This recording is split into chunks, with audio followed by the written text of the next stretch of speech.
babasahin ko yung ating passage, this time naman po sa Tagalog. So 2 Corinthians 8:8-15, at ganito po ang sinasabi. Hindi sa inuutusan ko kayo, sinasabi ko lamang sa inyo ang ginagawang pagtulong ng iba upang masubok ang katapatan ng inyong pag-ibig. Alamin niyo kung gaano kalaki ang pag-ibig ng ating Panginoong Hesukristo, na bagamat mayaman ay nagpakadukha upang yumaman kayo sa pamamagitan ng kanyang karukhaan. At ito ang payo ko tungkol dyan. Ipagpatuloy ninyo ang inyong pangingilak na sinimulan noon pang 1 taon. Kayo ang nanguna, hindi lamang sa pagsasagawa nito, kundi maging sa pagbabala. Kaya ituloy na ninyo ang sigasig na pinakita ninyo sa pasimula ay panatilihin nyo hanggang sa matapos. Magbigay kayo ayon sa inyong makakaya. Sapagkat kung bukal sa kalooban ng pagbibigay, tatanggapin ng Diyos ang inyong nakayanan. Hindi niya hinihintay na magbigay kayo ng hindi nyo kaya. Hindi sa ibig kong magaanan ng iba at mabigatan naman kayo. Masagana naman kayo ngayon. Marapat lamang na tulungan ninyo ang mga nangangailangan. Kung kayo naman ang mangailangan at sila ay managana, sila naman ang tutulong sa inyo. Sa gayon, pareho kayong nakatulong sa isa't isa at naganap sa inyo ang sinabi sa kasulatan. Ang nagtipon ng marami ay hindi lumabis, at ang nagtipon ng kaunti ay hindi naman tinulang. Ito po ang salita ng Diyos, purihin ang ating Panginoon. Ang title po ng ating sermon sa umagang ito ay Reasons for Generous Giving. Sa kanyang aklat po na Winning Life's Toughest Battles, kinuwento po ni Jules Segal ang mga ginawa ng mga nakulong sa Nazi concentration camp noong 1930s to 1940s para manatiling buhay. Pakinggan po natin yung kanyang inilahad kung ano daw yung ginawa ng mga nakulong. Sabi po niya, in stories of lives of the Nazi death camps, an attitude of determined giving was one of the things that distinguished the survivors from those who perished. May pinagkaiba daw ang mga nanatili at nabuhay ng panahon yun versus doon sa mga mabilis na namatay. If a prisoner was on the verge of starvation, but he had a crust of bread or a scrap of potato that he could share with his comrade in suffering, he was psychologically and spiritually capable of surviving. A survivor of Treblinka described it this way. In our group, we shared everything, and the moment one of the group ate something without sharing it, we knew it was the beginning of the end for him. Ang pinagkaiba daw ng mga namatay sa mga nabuhay ng panahon yon ay yung attitude nila ng pakikibahagi sa isa't isa. Yung mga nabuhay, sila yung mga marunong na mag-share. Kung ano yung meron sila, kakaunti man yun, sila yung mga nanatili. At syempre, kung ikaw selfish, sino ba naman ang makikishare pa sa'yo? Di ba? Ganun ang mangyayari dun. Pero I think we should learn from this.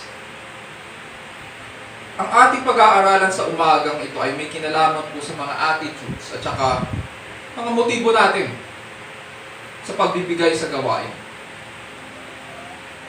Last week, pinag-aralan natin yung mga iba't ibang prinsipyo kung saan tayo magsisimula, paano natin pagpapatuloy. Ngayon, saliksikin natin ang ating mga puso and expose ourselves before the all-seeing eyes of our Lord. Mahalagang pag-aralan ito sapagkat may impact po ang ating mga attitudes and motives sa ating paglago spiritually.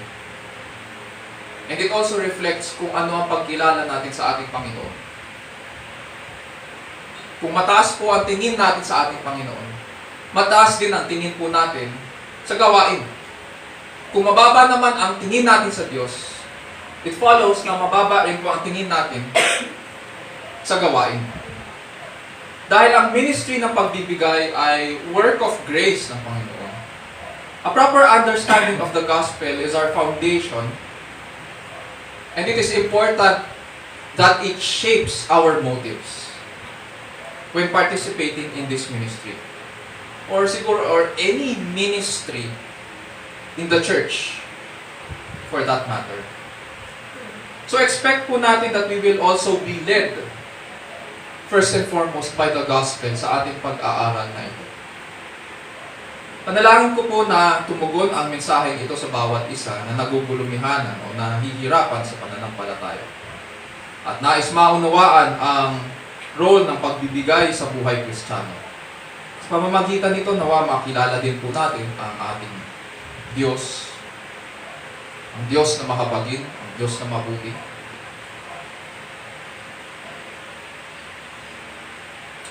Para makatugon po tayo sa maayos na pamumuhay bilang kanyang mga anak. Nawa maunawaan natin ang tamang pagsamba sa harapan ng Diyos, sa ilalim po ng kapangyarihan ng Diyos, at para po sa kalwalhatian ng ating dakilang Diyos. Sa umagang ito, ganito po ang magiging tanong natin sa Scripture. What are some of the reasons or motives in giving generously? What are some of the reasons or motives in giving generously? At ganito lang ang ating magiging balangkas sa umagang ito. Number 1, sa verses 8 to 9, ang unang motive or reason ay excellence or spiritual excellence. Pangalawa, sa verses 10 to 12, acceptability in ministry.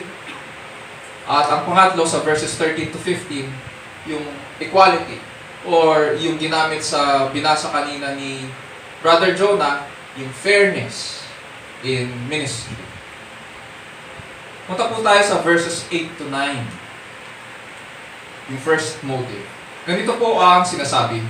I am not speaking this as a command, but as proving through the earnestness of others, the sincerity of your love also.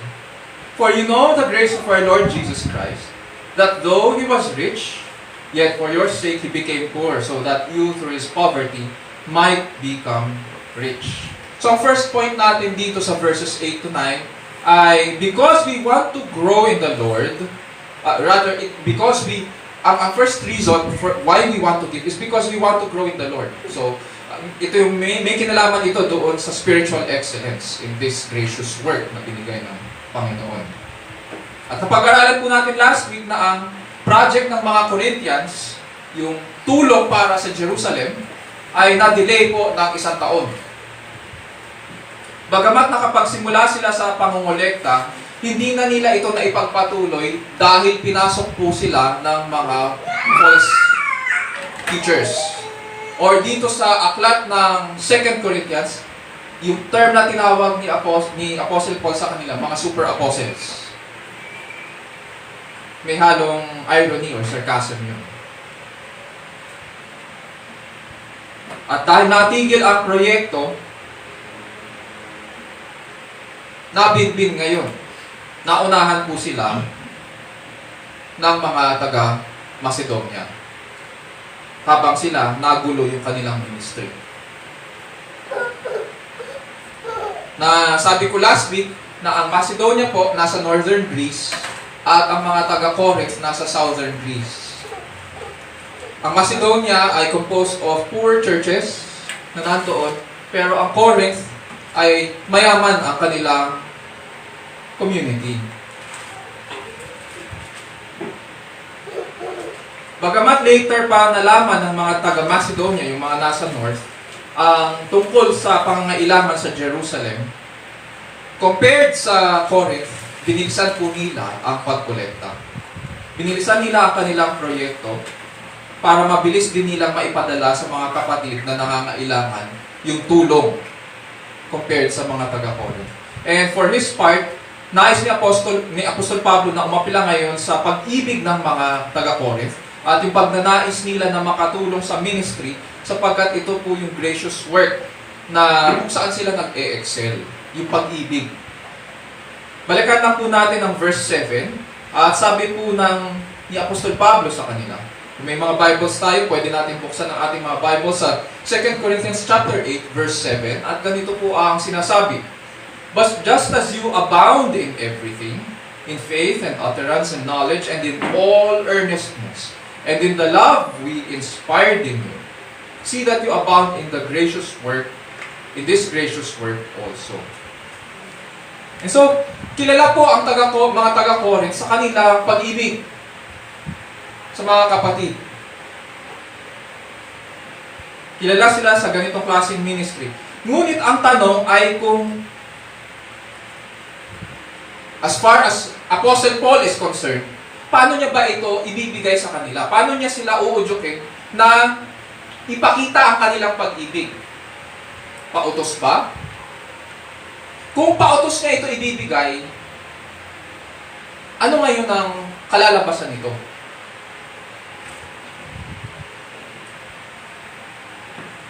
Kung uudyukin niya sila sa pamamagitan ng pag-ibig, para ipakita o ilabas ang kanilang pag-ibig, makikita natin ngayon yung kanilang bunga. Yung pagmamahal sa pamamagitan ng pagbibigay. Pero kung sabihin natin, pautos lang, ano sa tingin po natin ang kahihinat na ng ministry? Papilit lang? Diba? Pero nandun ba ang pagmamahal? Wala. Kaya nga sinabi dyan ni Pablo, I am not speaking this as a command. Hindi niya sila inuutosan. But as proving through the earnestness of others, ang tinutukoy niya dito yung mga Macedonians, the sincerity of your love also.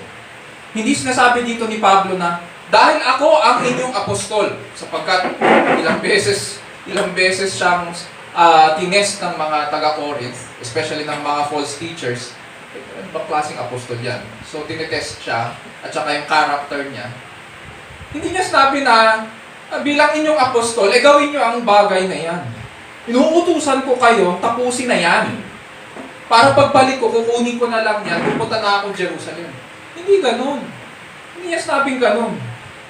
Nais ni Pablo na maintindihan nila kung ano ang biyaya ng Panginoon sa Macedonia.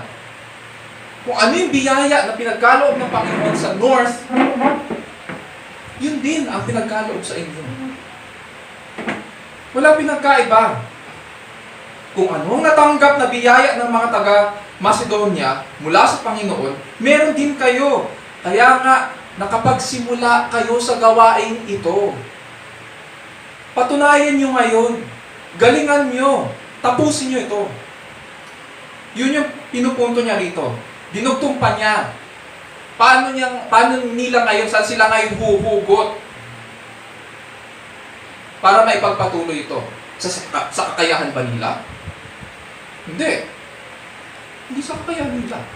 Sabi ni Pablo, verse 9 pala, pinaalalahanan niya sila ngayon sa kayamanan ng pagandang loob ng Diyos sa kanila. Sabi niya, sapagkat alam ninyo kung gaano kalaki ang pag-ibig ng ating Panginoong Hesukristo, na bagamat mayaman ay nagpakadukha upang yumaman kayo. Yung yumaman dyan ay walang kinalaman sa material na bagay. Ang pinag-uusapan dyan ay ang biyaya at pag-ibig ng Diyos sa kanila. Sa pamamagitan ng kanyang karupaan. Tinapos ito ni Kristo, kaya nasa sa atin ngayon ang mayaman at umaapaw na kagandahang loob ng Diyos. At dahil dito, naniniwala akong tatapusin ninyo ang bagay na inyong sinimulan. Yun po ang ibig sabihin ni Pablo.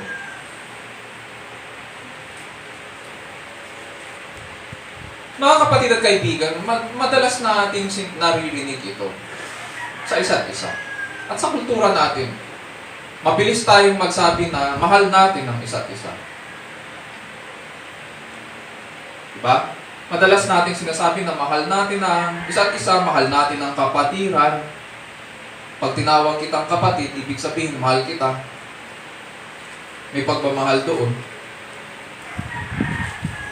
Maaaring, pwede rin nating sabihin na kaya mo na sasabi yun dahil mahal din natin ang ating Panginoon. Kaso ang pagmamahal, kailangan patunayan yan. Hindi pwedeng salita lang. Kailangan po nating patunayan ito. Alam natin po ang kasabihan. Actions speak louder than words.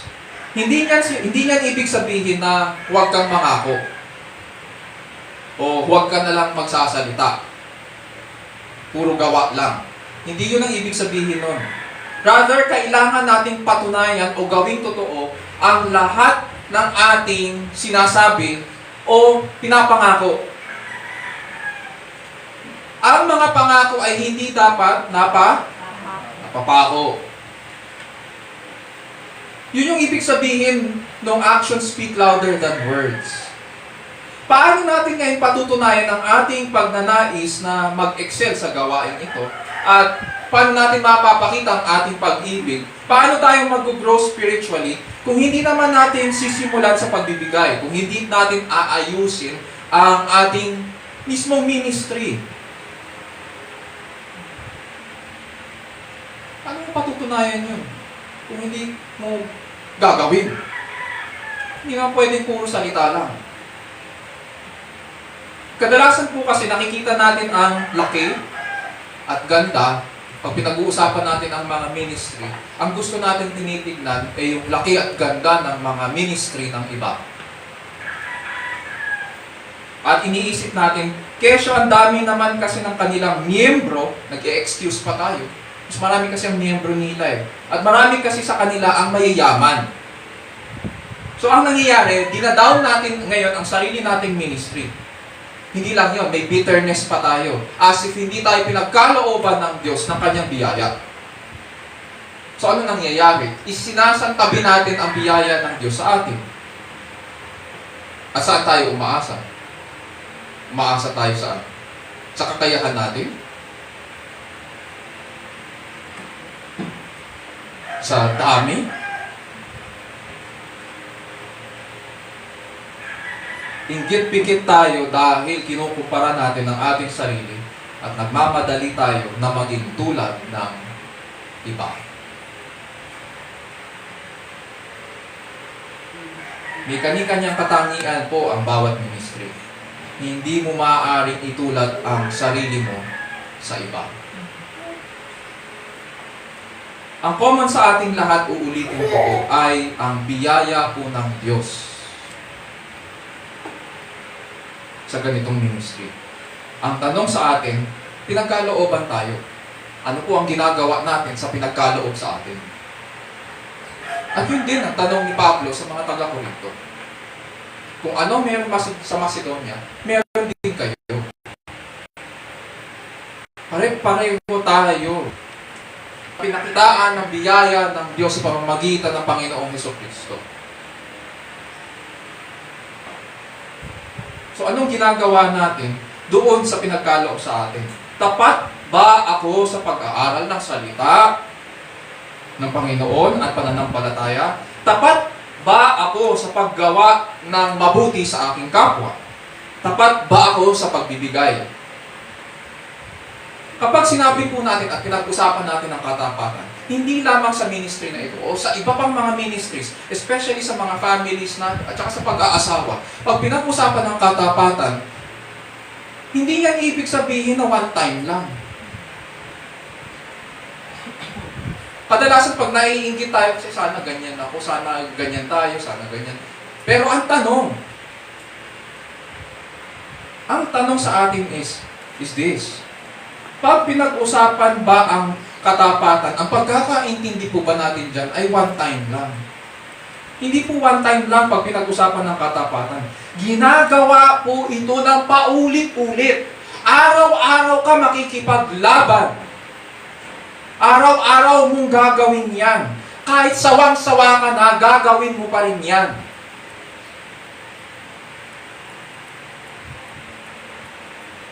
para matupad ang commitment. At ano yung commitment na yon? Na manatiling tapat hanggang huli. Ang tanong, pinaghandaan ba natin ang bagay na ito? Kahit napakahirap ang tanong, gagawin pa ba natin yun? Hindi natin inaasahan yung nangyari ng pandemic. Maraming mga ministries ang nagsara rin ng pandemic dahil sa mga lockdowns. Hindi alam kung anong gagawin ng iba. Sasabihin ng iba, mali. Walang, yung iba, nagsara kasi maliit yun. I beg to disagree. Walang kinalaman yan sa laki o sa liit. Maliit ang ating ministry. Ngunit napakayaman natin sa biyaya ng Diyos. Hindi tayo pinabayaan. At hanggang ngayon, tapos na ang pandemic, nagpapatuloy pa rin tayo sa pagsamba, sa paglilingkod. Pinabayaan ba tayo? Hindi.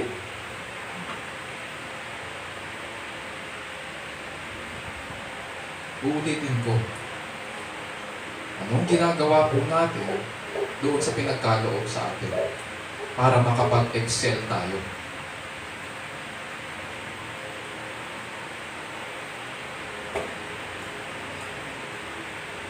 At handa pa tayo na tuparin yun at gawin yun paulit-ulit. Hindi lang one time. In this case, doon sa Ministry of Giving, hindi siya one time lang. Paulit-ulit mong gagawin yun. Sapagkat paulit-ulit din ipapakita sa atin ng Panginoon kung ano yung mga pangangailangan sa ministry. Mamaya, pag-uusapan natin yun, bakit paulit-ulit yun. From the point of view of heaven, bakit ganun? So yun yung first reason or motive. It is because we want to grow in the Lord, or we want to spiritually excel in this gracious word. Punta tayo sa verses 10 to 12. It is because we want to be found acceptable by being faithful doers in ministry. We want to be found acceptable by being faithful doers in the ministry. Sabi ni Apostol Pablo sa verses 10 to 12, I give my opinion in this matter, for this is to your advantage, who were the first to begin a year ago not only to do this, but also to desire to do it. But now finish doing it also, so that just as there was the readiness to desire it, so there may be also completion of it by your ability. For if the readiness is present, it is acceptable according to what a person has, not according to what he does not have. Binabanggit ni Pablo dito na hindi lamang nauna ang mga taga-Korinto sa pagsasagawa ng pagbibigay para sa mga nangangailangan sa Jerusalem.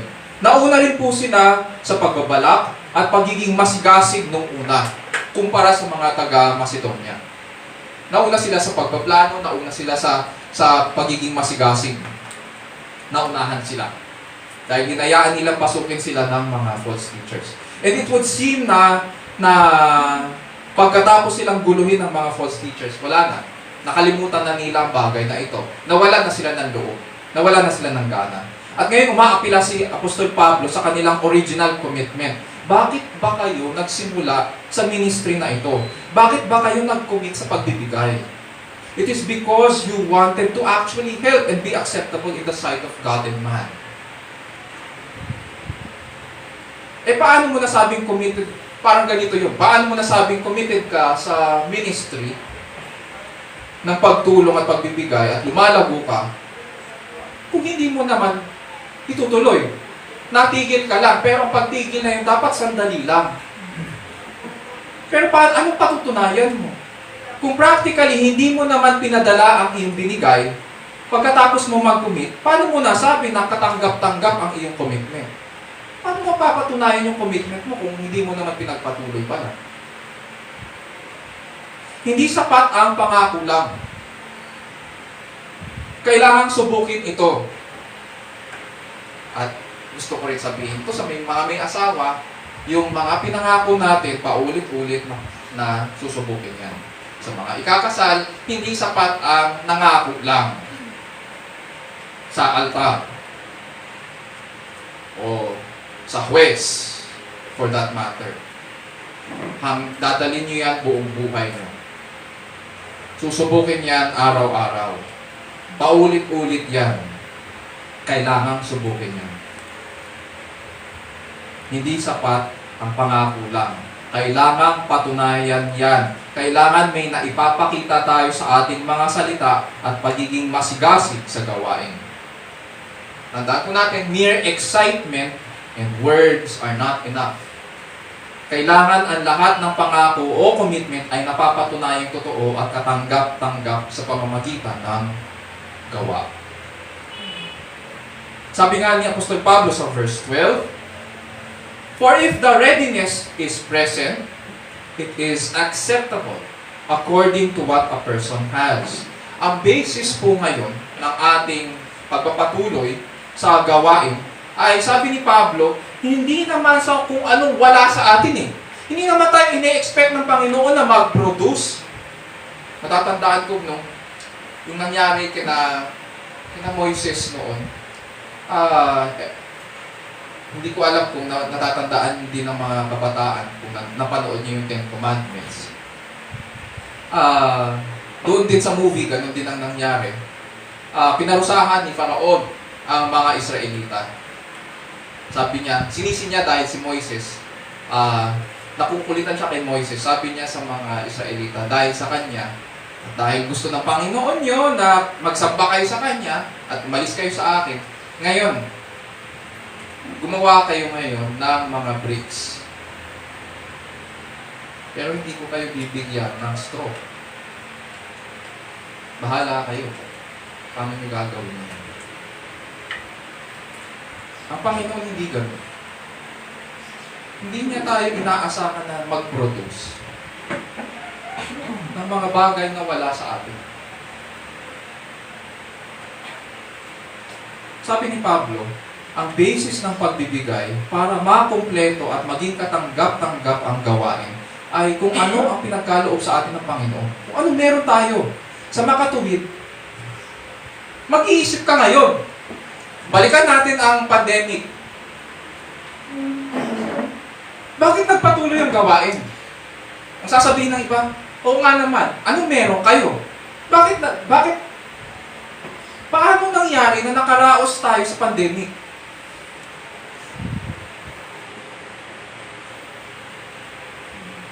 Anong meron sa VBM? Diba? Anong meron?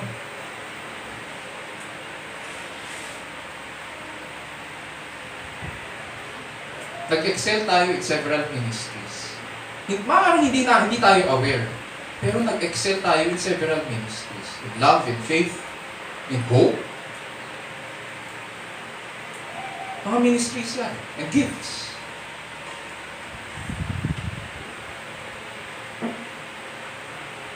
Isip ng iba, kailangan may pera.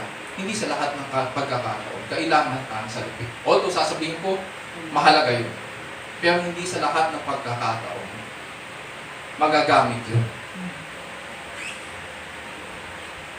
At pwede nyo rin sabihin sa iba, pwede nyo patunayan na mabuhay ang isang ministry. May mga pagkakataon na mabubuhay ang ministry kahit walang pondo. Pero pinag-uusapan natin ngayon ang pagbibigay. May mga commitments tayo at kailangan natin tuparin yun.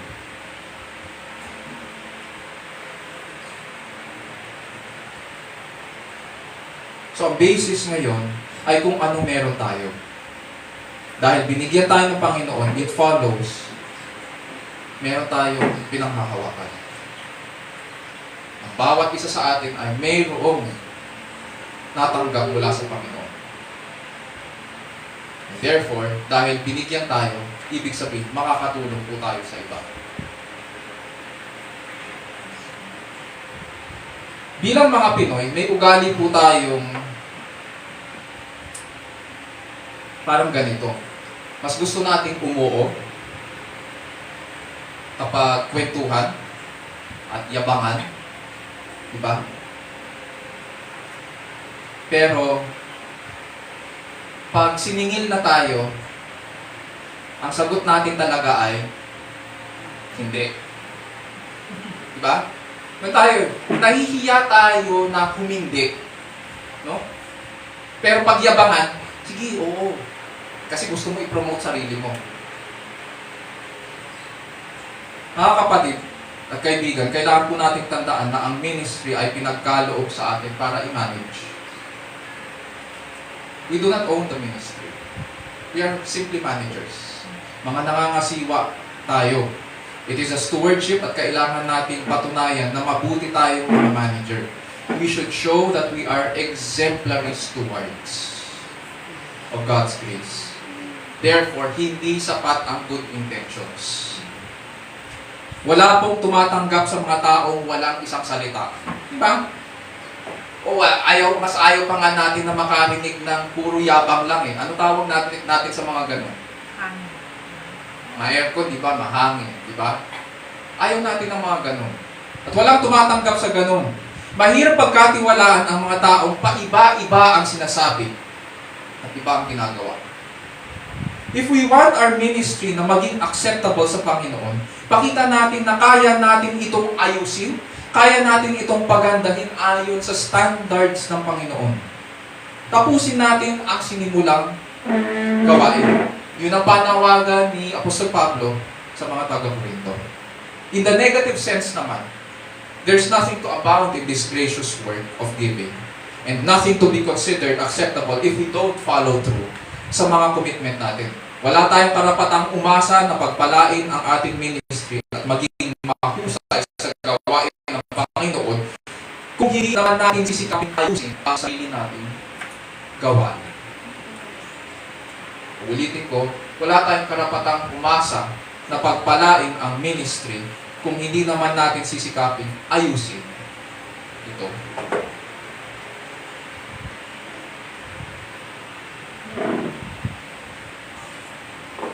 And so we find there sa verses 10 to 12, because we want to be found acceptable by being faithful doers in the ministry. Kailangan doers tayo. Huwag natin hayaang mabibin. Punta tayo sa verses 13 to 15. Third reason or motive is because we want to share in the abundance and burdens of others. Ito yung principle of equality or principle of fairness in the ministry. Sabi ni Apostol Pablo sa verses 13 to 15, for this is not the ease of others, or rather, for this is not for the ease of others and for your affliction, but by way of equality.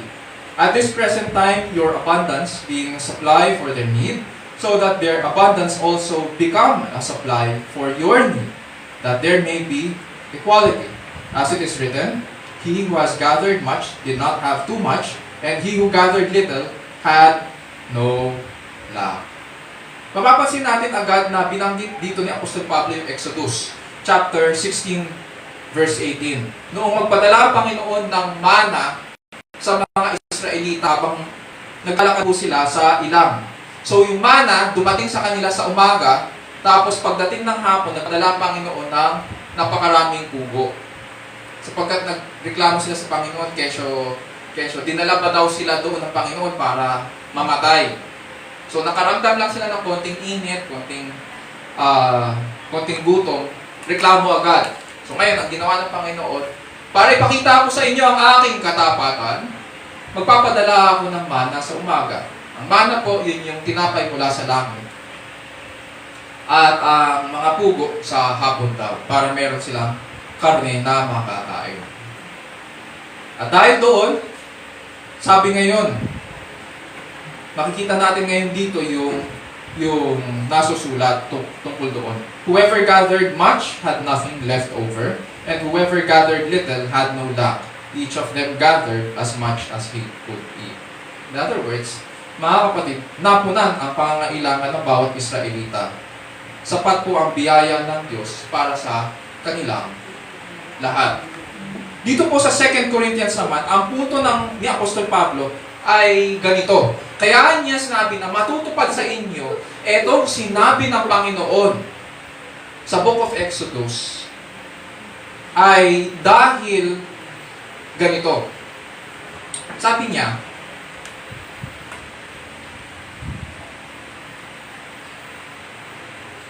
hindi naman sa kalooban ng Diyos na mabigatan ng mga taga-Korinto to the point na maghihirap sila dahil tutulong lang sila sa mga taga-Jerusalem.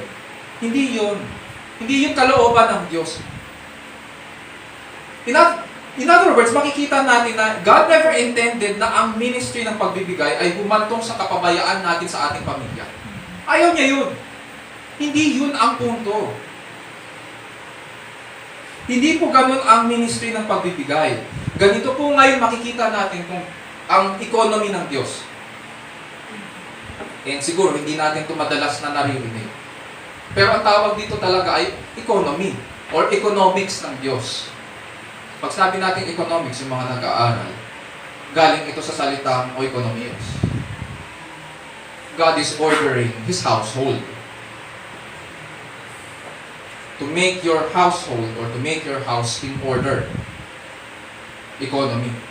Ganito ngayon ang economics ng Diyos. Sabi ni Pablo dyan sa verse 14, at this present time, your abundance being a supply for their need, so that their abundance also may become a supply for your need, that there may be equality. Kaya meron tayong panahon ng kasaganaan ay para makatulong po tayo sa ating mga kapatid. Nais tayong gamitin ng Panginoon para punan ang pangangailangan ng iba, para patunayan natin na mabuti tayong tagapamahala. God blesses us materially or financially so that we can be a channel of blessing to others. We bless others on the basis of what God has given us. Bilang isang church, nakita po natin ang pangangailangan at pinakita sa atin ng Panginoon kung ano ang pangangailangan. Sikapin natin punan ngayon ito. Kadalasan kasi, ang nangyayari lang sa atin, ipapasa lang yung offering plate, hindi na ipapaliwanag kung ano yung pangangailangan. Kaya nga meron tayong mga monthly meetings. Kaya nga pinag-uusapan natin ano ang pangangailangan ng ministry. Ano pa ang dapat nating punan. Ganon siya. Kaso yung iba sa atin, hindi nag-a-attend. Hindi makita ang kahalagahan. Pero ang bawat isa po sa atin ay tinatawag na makibahagi po sa ministry. At pinapakita sa atin ng Panginoon bilang isang church kung ano ang pangangailangan na dapat punan. At dahil pinapakita po ng Panginoon ang dapat na punan, ang sagot natin dapat doon ay hindi ipag-pray ko yan. Pinakita na sa iyo, ang dapat na sagot po doon ay kumilos na. Kaso meron tayong inimbento ipag-pray ko po yan. Napag-aralan natin last week na kapag dahil pinakita na yun ng Panginoon at yan na yung direction na napag-usapan ng buong kapulungan, dapat umusad na yan.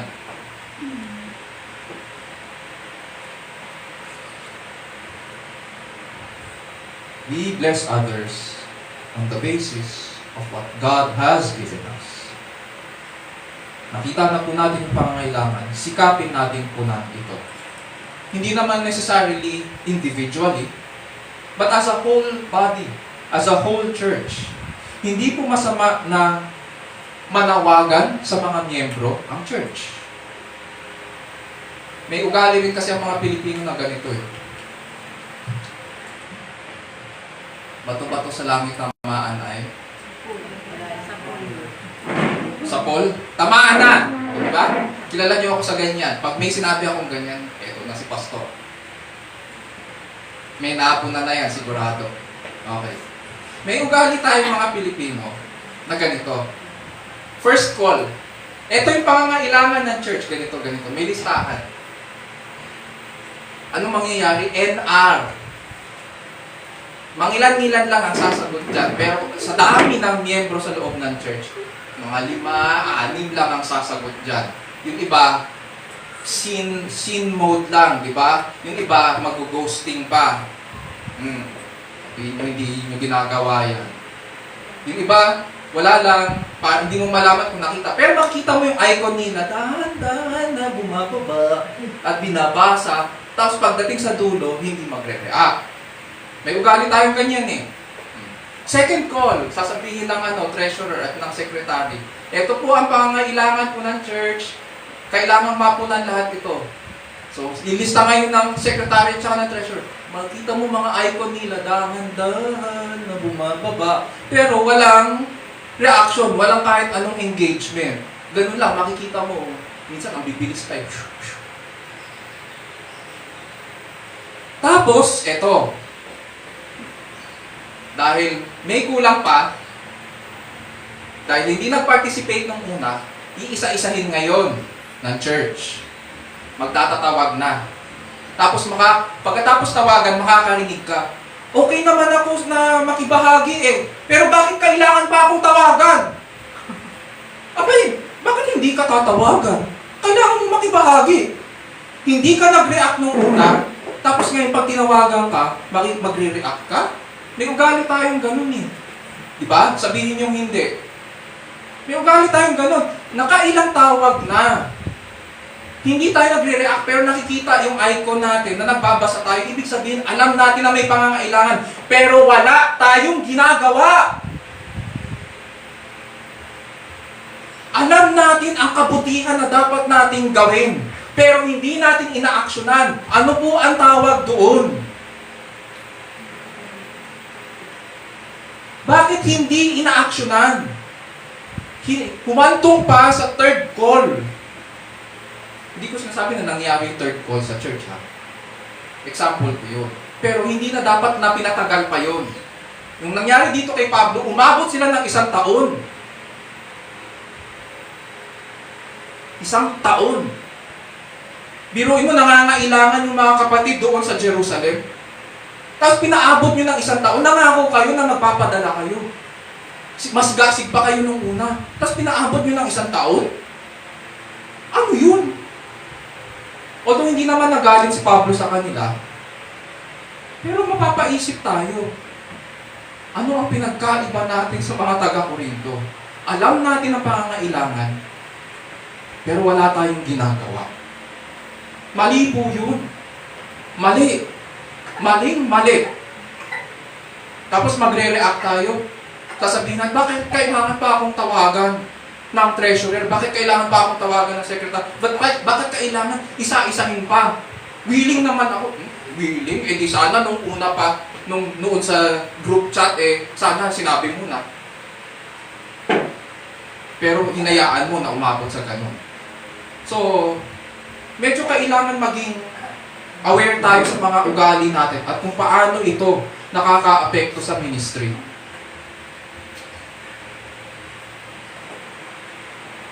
Kung pinakita sa atin ng Panginoon ang pangangailangan, maging mabilis tayo. Pangangailangan yan eh. Hindi naman luho yan eh.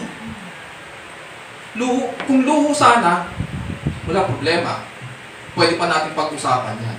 Pero kung pangangailangan ang pinag-uusapan, kailangan mabilisan. Ngayon, kung sa tingin nyo nagpo-protesta kayo sa sinabi ko ngayon, kausapin niyo ako pagkatapos ng service. Kilalanin naman ako. Okay lang sa akin na kausapin niyo ako. Willing naman ako makipag-usap eh. With the hope that I would be able to change your mind with the grace of the Lord. Pero kailangan natin i-confront ang ating mga ugali bilang mga Pilipino. Matatandaan po natin, sino dito nakapanood ng Spider-Man? Spider-Man? Ayaw pa magtaas ng kamay. Ano ang binilin nung ni Uncle Ben ba yun? Kay Peter Parker bago siya mamatay? With great power comes great responsibility. Tama yun. Gusto kong sabihin, with great supply and abundance comes great responsibility. Dahil pinagpala tayo ng Panginoon, sigurado may mga pagkakataon na mananagana tayo. Ang intention ng Panginoon, base dito sa binibigay ni Pablo sa mga taga-Korinto. Kaya niya tayo binibigyan ng mga pagkakataon na managana o sumagana sa mga bagay-bagay. Ay dahil pagkakataon po yun para makatulong tayo sa iba. Pero anong tinuturo sa atin ng mundo? Pagplanuhan mo yung pagsagana na yan. You need to plan to succeed. And then when you succeed, anong gagawin mo? Yung hoard mo yan sa sarili mo. Ang tinuturo ng mundo, sa akin ang galing yan. Ako ang naghirap dyan. Therefore, ako dapat ang makinabang. Dito sinasabi ng Panginoon kay Pablo, at this present time, your abundance being a supply for their need, so that their abundance also may become a supply for your need. Kaya tayo pinagpapala ng Panginoon, kaya tayo may mga pagkakataon o mga panahon na sagana, ay sapagkat pagkakataon po yun para makatulong sa iba. Para punan ang pangangailangan ng iba. Hindi naman in-expect na tayo na individual natin gagawin yun. We can do that as a church. Katulad dito ng ginagawa ni Pablo sa Corinth at saka sa Macedonia. With great supply and abundance comes great responsibility. Noong nagka-pandemic, matatandaan natin na nagkaroon ng maginhawa community pantry. Tandaan niyo yun? At ganito po ang kanilang slogan. Magbigay ayon sa kakayahan, kumuha batay sa pangangailangan. Give what you can, take what you need. Ang totoong nagsabi po nito, bagamat maganda sa pandemya, ang totoong nagsabi po nito ay hindi si Ana Patricia noon, yung nag-invento ng community pantry. Hindi po siya nag-invento noon. Actually, nanggaling po ito kay Karl Marx, ang ama ng komunismo. At ito ang slogan ng Communist Party. At first glance, mukhang maganda itong konsepto nila. Pero ang buod po ng kanilang sistema ay para kontrolin ang buong bansa. Buod po yun ng pagkokontrol sa gobyerno at sa lahat ng mga mamamayan. Para sa mga communists, but there is no God. Kung sino ang nasa kapangyarihan, sila po ang magsasabi kung ano ang dapat na ibigay ayon sa kakayahan para sa bansa at kung gaano karami ang pwedeng kunin. Yun ang magsasabi ng iyong pangangailangan. It's all about human control in a godless society. Sa ekonomiya naman po ng Diyos, siya po ang nagbubuhos ng pagpapala at nagpo-provide sa bawat isa. Tulungan tayo sa pagbubuhat. Tulungan tayo sa pagbubuhat ng mga kabigatan sa kani-kanyang panahon. In this world and this age, lahat po tayo, sino ba dito ang ayaw ng abundance and supply?